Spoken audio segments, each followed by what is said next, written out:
کیا رسول اللہ نے کبھی اذان دی صلی اللہ علیہ وسلم؟ کوئی حدیث میں تو ایسی تفصیلات ہمیں نہیں ملی ہیں کہ نبی الاسلام نے کبھی اذان دی ہو.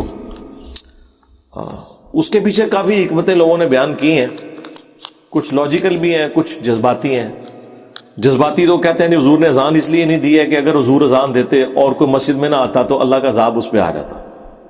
یار وہ پیغمبر تو پوری زندگی لوگوں کو اللہ کی طرف بلاتے رہے، لوگوں نے دعوت قبول نہیں کی ہے، پھر بھی 22 سال تک تو کوئی عذاب نہیں آیا ان کے اوپر. فتح مکہ تک لوگ زندہ رہے ہیں. فتح مکہ پہ بھی کئی لوگ معافی مانگ کے اس وقت ان کی معافی قبول کر کے طلقاء میں انہیں شامل کیا گیا. یہ جذباتی جملے ہیں. اصل چیز یہ ہے کہ اذان کے لیے آواز بلند کی جاتی ہے، اور آواز بلند کرنا جس میں آپ ظاہر ہے کہ ایک اعتدال سے ہٹ جاتے ہیں نا، تو نبی الاسلام ہر معاملے میں اعتدال سے کام لیتے تھے. آپ کی شان سے یہ بعید ہے کہ آپ بہت اونچی آواز کے اندر بولیں یا بہت اونچی آواز کے اندر تلاوت کریں. ایون آپ اس کو ناپسند فرماتے تھے. بخاری مسلم میں حدیث ہے کہ ایک سفر کے دوران صحابہ کہہ رہے ہیں ہم میں سے کوئی اونچی آواز میں کہہ رہا تھا اللہ اکبر، کوئی کہہ رہا تھا لا الہ الا اللہ. تو نبی الاسلام نے ہمیں کہا کہ تم کسی بہرے اور غائب کو نہیں سنا رہے، تم اس کو سنا رہے ہو جو تمہاری سواری کی گردن سے بھی زیادہ تمہارے قریب ہے، اور میں تمہیں جنت کے خزانوں میں سے خزانہ دیتا ہوں جو اللہ نے مجھے دیا ہے، لا حول ولا قوت الا باللہ.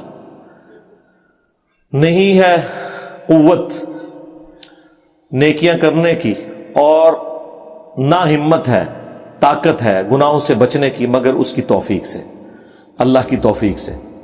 یہ نبی الاسلام نے اس میں اعظم دیا اس موقع کے اوپر، اور اس میں آپ کے الفاظ ہیں کہ زیادہ بلند آواز سے یعنی یہ آپ نے گلا نہیں پھاڑنا. پھر سورۃ الاعراف کے بھی اینڈ میں آیا کہ اہل ایمان کی نشانی یہ ہے کہ وہ گلا پھاڑ کے نہیں ذکر کرتے بلکہ وہ درمیان کا ذکر کرتے ہیں.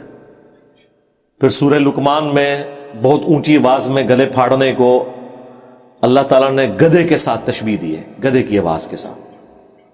لیکن اب جنگ کے موقع کے اوپر اونچی آواز میں بولنا، پکارنا، اسی طریقے سے اذان کے لیے اونچی آواز میں پکارنا یہ ایک مجبوری ہے. لیکن بہرحال نبی الاسلام کی زندگی تو اعتدال پہ تھی. نبی الاسلام کے لیے تو یہ پاسبل نہیں تھا کہ وہ بہت بلند آواز کے اندر اذان دیتے. تو یہی وجہ ہے کہ نبی الاسلام نے کبھی اذان نہیں دی.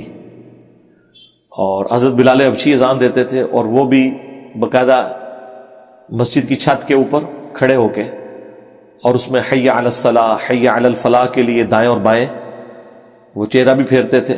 یہ کوئی ضروری نہیں ہے لیکن پریفریبل ہے، سنت ہے. البتہ جب آپ سپیکر پہ اذان دے رہے ہیں تو نہ بھی آپ دائیں بائیں پھیریں تو آواز تو آپ کی سپیکر کے ذریعے ویسے ہی دائیں بائیں جا رہی ہے. تو اس لیے آپ دیکھیں گے کئی عرب کے جو مؤذن جب اذان دے رہے ہیں تو حی علی الصلاح حی علی الفلاح پہ وہ گردن نہیں موڑتے. ہاں یہ بھی جائز ہے لیکن گردن موڑنا سنت ہے. اس پہ بھی اس طریقے سے ترمذی میں آیا انگلیاں کانوں میں ڈالنا آواز کو بلند کرنے کے لیے، یہ بھی سنت ہے. سنت یہ نبی الاسلام نے سکھائی ہے.